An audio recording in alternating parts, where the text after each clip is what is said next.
Alright, so we're going to do some pork chops today with char siu sauce. So, I got some center cut pork chops, a little bit on the thinner side, but nice size. So I'm going to season them up.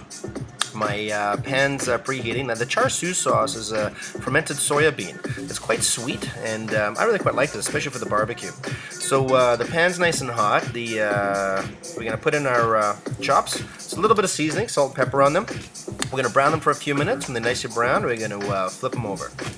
So the pan's on just over a medium heat, and got nice and hot. The water was beating. The meat goes right into the pan. I'm going to put on here some chopped rosemary and chopped thyme, and after about 3-4 minutes, we're going to flip them right over. They flip over nice and easy, no oil in the pan, and when we flip them over, I'm going to add a few more yummies to the dish. So now that it's flipped over nicely, what I'm going to add is going to be some onions. Now the onions I'm going to put right where this the steel. Some of the fat coming to the pork has helped saute up the onions. I'm going to put in some chopped coriander and some green onions. Now the char siu sauce, I put about 3 tablespoons in here, and it's very thick. It's almost like a thick honey. It's quite sweet, which is nice. So just make sure to spread it all around the place. What we're going to do is we're going to cook that into the pan and even reduce a little bit more.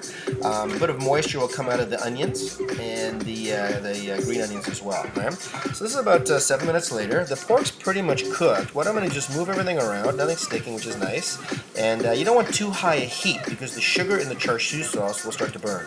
So now that I move everything around, it's caramelizing nicely. We want to reduce that sauce to make it nice and thick right before it burns, and it gives a nice, great caramelization on the meat. So that's all good to go. I'm going to add a little bit of soy sauce in here, and that's going to help caramelize a little faster, and they're good to go. I'm going to serve that with some corn and some vegetables and some rice. And that's Chef Warren's cooking.